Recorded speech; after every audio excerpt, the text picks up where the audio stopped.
Hey everyone, it's Antiquated Ideas.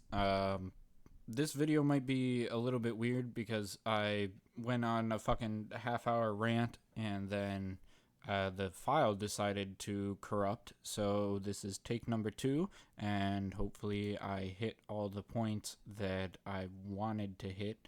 Um, so you guys know, in case you want to start doing anything on your own, I do write myself just a few talking points, not really a full script, but just some points so that I keep my mind on track. I think most people do that. But anyway, what I wanted to talk about today was uh, capitalism in a sense, and what I want to call family planning, and how that ties into being an eco-nationalist. So to start this off again, uh, got to give you guys a little bit of a history lesson here. So, capitalism has, in my opinion, definitely got some major flaws. And we can really see how these flaws were exemplified in in Europe as well, but mostly in America, at least for me as an American, exemplified in the late 1800s and early 1900s. And to me, these fatal flaws, so to speak, are really how capitalism pushes a huge focus on earning money and not caring about the welfare of the worker and especially the worker's family. You could see how you had these major corporations and these mills and factories, and they would just run through people. I mean, it did not matter if somebody got injured on the work, on the job, then it really did not matter to the employers, because they had plenty of other people, a huge manpower pool to pull from when they were looking for new workers. And obviously that set the precedent for a lot of the labor laws that we have today. And the reason that I bring up this sort of mindset that capitalism induces is because it really forces me, and the eco nationalist doctrine as well, to take an objective look at capitalism and find its pros and cons. So, what we're seeing today is an issue, especially among prospective families, where people are afraid to get married, let alone have children, because they're worried about the economic repercussions of doing such. I mean, if you're going to foster a family, then you definitely want to be financially secure when you're going to do that. As we all know, or should know, having children is not a very cheap undergoing. So when you look at the American system, it really sticks out how the American system is just brutally unforgiving towards families unless you get a good company. But it really shouldn't be based on the company. The entire system should be centered around families and about around living life. I mean, you look at Europe, and I'm going to bring up Europe a couple times here, and forgive me if I get something wrong. Obviously, I'm not actively living in Europe, so I don't understand the system as much as I might talk about it, though I do think that I have a good understanding. But more so, I mean that I they're called a social democracy in Europe, the quote unquote social democracies, and there are a couple key differences, and one of those differences, and something that eco nationalists uh, really support, is a lower hour standard work week. In America, that work week is 40 hours, and we propose that it should be 30, 32 hours, something like that. And in Europe, a lot of times it still is. I mean, there's more diversity now than there used to be. Things definitely used to close earlier, but that sentiment is still there, where there's a lower work week for a similar wage, and giving the individuals a higher focus on both family time and actively living life. So that's not really something that you see in American culture, and in American capitalism specifically, it's work, work, work, work, work, and then die. There's not really. Oh, sorry, I should rephrase that. It's work, work, work, pay taxes, and then die. Now, I mean, paying taxes is pretty universal, but that's my opinion of the American system, and there are a lot of people, clearly there are a lot of people in America who think the same way, because socialism is and has been on the rise in America. And so, I mean, this is something that I will get into in a few moments, but I think really the only way to effectively curb socialism is to embrace some social policies, which is not wrong, it's not bad, and it's definitely not conceding to them. But anyway, let me finish my thought here, is that you look at Europe and you can see that European countries will offer maternal leave, even if it's, the bare minimum of 3 months or what have you, which is crucial, by the way. And on top of maternal leave, you also get paternal leave. What's that? Paternal leave? Yeah, you don't get that in America. No fucking way. They're not going to give you that. And you can really see this attitude, and like I said, its pervasiveness in American culture, because while employers are legally bound to not discriminate against, number one, women or anyone, but how they're legally bound not to discriminate, but they still will. And it may not be something that you can prove, but let's take, for example, if you're a woman and you're going to get, you're looking at a job and it's potentially a long-term job, then they're going to ask you, do you plan on having a family? And depending how you answer that question may just determine whether or not you get the job. And that is an unfortunate reality that a lot of people don't want to talk about. Is that, yes, employers will happily discriminate against you for wanting a family, because as an employer, you're forced to give that bare minimum of maternal leave. I think it's pretty unheard of for American companies to offer paternal leave, especially paid leave. But I think this is where socialized healthcare really starts to shine through, because if you're thinking about having a family, now, number one, you want to be there, especially those crucial moments at the very beginning, right when you have a child. As a mother, you want to make sure that you're not going to be left alone. You don't want your husband to disappear off to work the next day because you might need something. You don't want to have to take care of the child and the house and everything all alone for a day, a week, a month. I mean, it's important to not just you, but also to the child, that the father is there. And then as a father and a husband, you don't want to leave your wife or your child alone.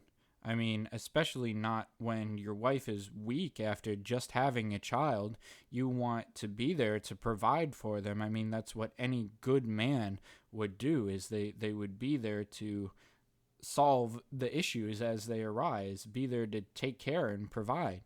And so this idea of free healthcare and socialized systems where you have lower hours per week as the standard, it does provide people the time to have a family and to live their life.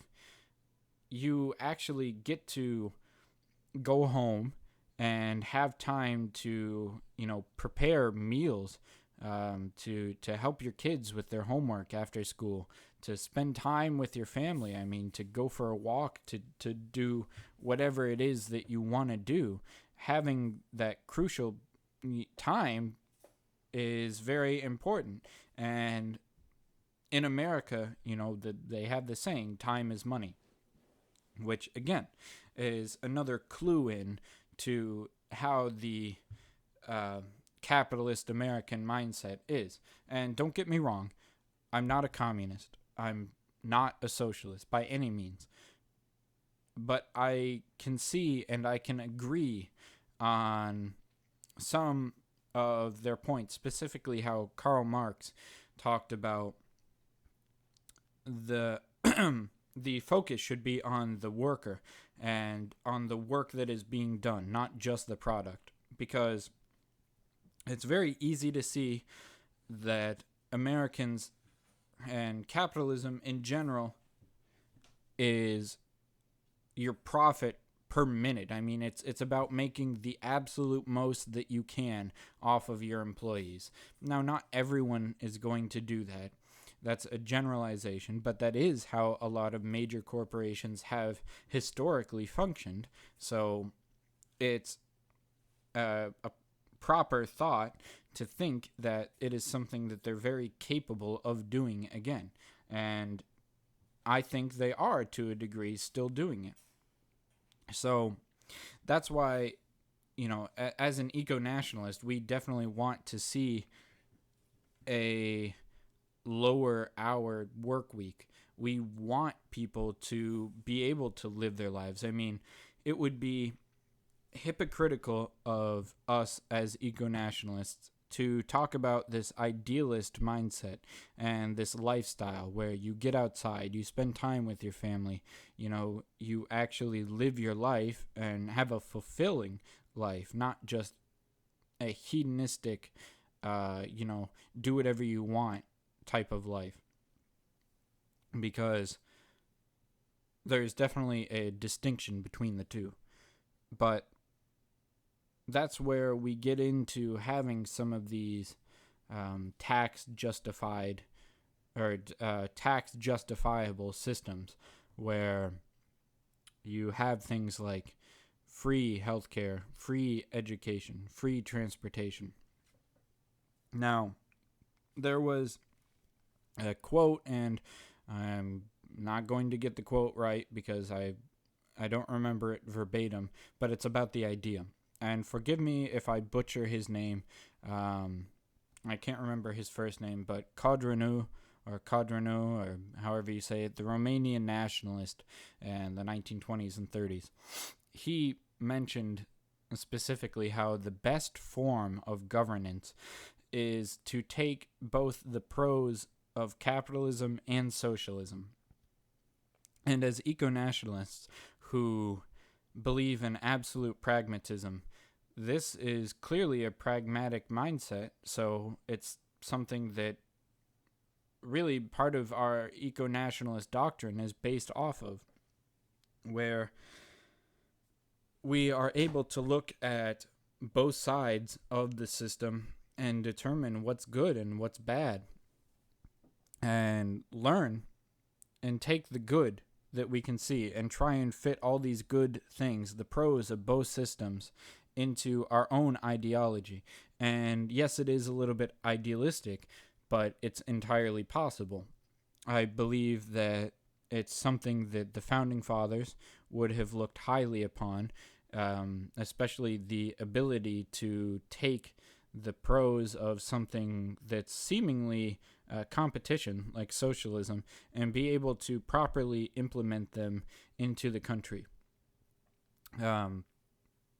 Now, I mentioned when I did this the first time, I don't know how I got on. It's sort of a tangent. I don't know how I got onto it, but I wanted to bring it up again. And that is our obsession with progression. And you can use that as a key phrase if you want, because that really, it's a good way to think about America, especially in today's day and age. You think about how we have all these liberals and they want to be so socially progressive and morally correct all the time. And look, frankly, I don't give a shit if you want to be a butthole surfer, but don't tell me about it. Number one. I mean, just be a normal person. And number two is I don't understand why the focus of progression is on, you know, LGBTQI2 plus fucking let the minorities in and let all the illegals come vote for free. And yeah, I don't want any of that. That's not the way that a country should function. And so, again, we are not, as eco-nationalists, we are not very pro big government, but we understand the place of a government. And part of a government is, you see it on fucking police cars all the time, and they don't do it pretty much ever. I mean, again, that's another topic to get into, just about everything is, but you see it on police cars all the time, protect and serve. And that is exactly what the government should be doing. If you're paying taxes to the government, you should be getting some sort of benefit from the government. You can't use security as justifying your tax payments, because we have all the security we need. I mean, if there truly is an issue, then as a country, we've seen it before, hundreds of thousands of people will be willing to volunteer to, hundreds of thousands, tens of thousands of people are willing to volunteer in defense of this country. Maybe not go overseas to defend the country, but I think just about every good American is willing to defend America. But again, what is it that we've progressed if our system doesn't support having a family? How can we say that we are a truly progressive society when all we care about is minorities, gays, open borders, all this bullshit that has fucking nothing to do with truly running a country? And that's why it's personal to me, because I want to have a family. I think a lot of people do want to have a family, but again, they're scared off by not being able to afford it. And that's where having socialized healthcare is a really good idea. And like I said before, one of the only ways to effectively curb socialism is to adopt some socialist ideas. And this is one of them. You listen to common people, especially the people who don't really have a good understanding of what socialism is. And one of the main things that they'll say, especially like the Bernie Sanders supporters or whatever, they're going to say that socialized healthcare and socialized education are like the number 1 and 2 things that they want to see happen. And I completely understand that.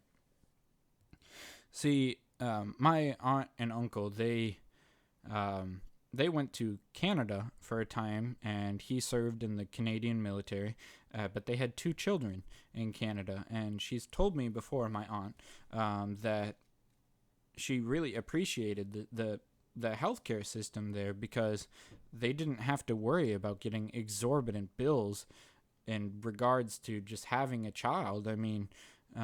That's why people in the U.S. will turn down healthcare, especially, like first aid, is because you don't want to have some freak accident where, you say you are in a car accident, somebody T-bones you and your legs get crushed under the dashboard. You don't want to get pulled out of the car by the firemen, the EMTs, and then get shipped off to the hospital, have them fix you be able to live, just to get, a $30,000 bill that you can't afford to pay.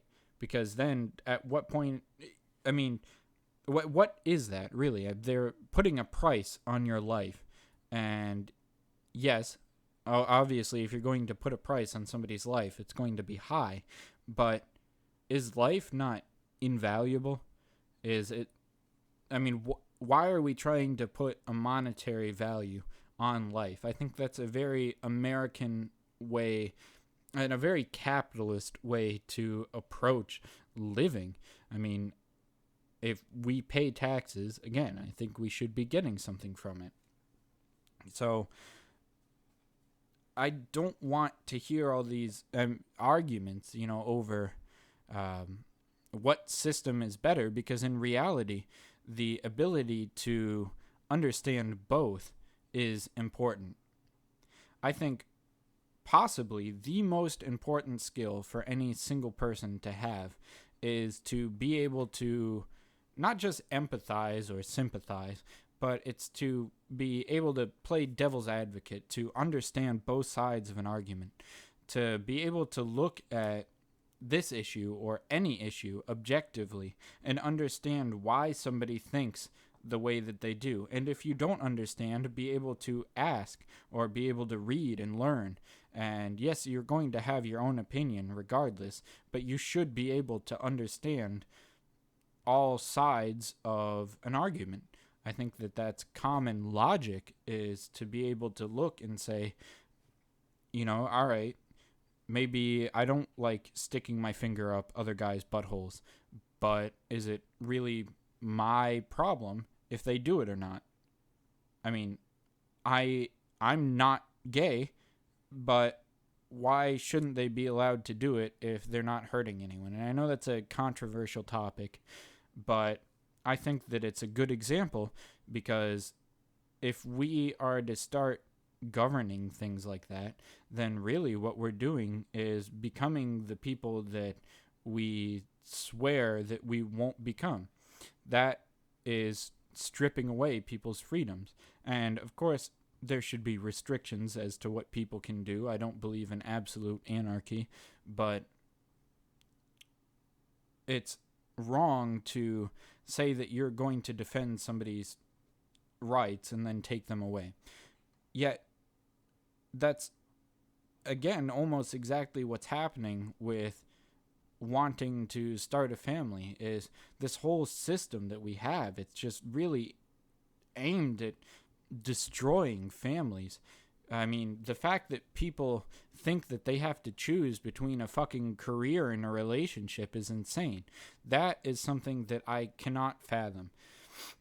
I understand that, yes, people think, their income needs to be secure, but the part that I get caught up on is why. Why is our system that way? Why is it that people who want to progress things, who want to create a better world, a better place for everyone, that they're focusing all of their efforts on getting some fringe group of sexuality their rights, their supposed rights, when we don't even have a system that's focused around some of the most basic aspects of life. We have a system that, if anything, it aims to take away from basic life. I mean, what happened to just having a family? What happened to just enjoying your life? I mean, taking the time to do the things that you need or want to do. I think that, like I said earlier, there's a distinction between living a fulfilling life and being a hedonist, because hedonism is definitely a sin, whether you are a Christian or not. I think that you should be able to recognize that hedonism is a flaw in somebody's personality, but wanting to live life is not. And I think that having a family, having a relationship, and the ability to take care of that is inherent.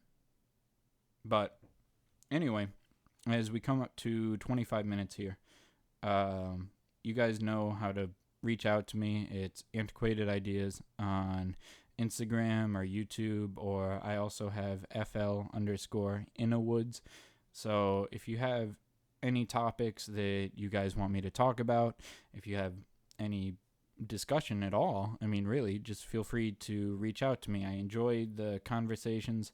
I enjoy learning new perspectives because everyone has their own experiences and their own perspectives, and that helps shape me. And like I said, eco-nationalism is very pragmatic. So it's about looking at these other perspectives and taking from them, trying to learn and improve as you go. And like I said, that's something that I believe the founding fathers definitely would have been proud of.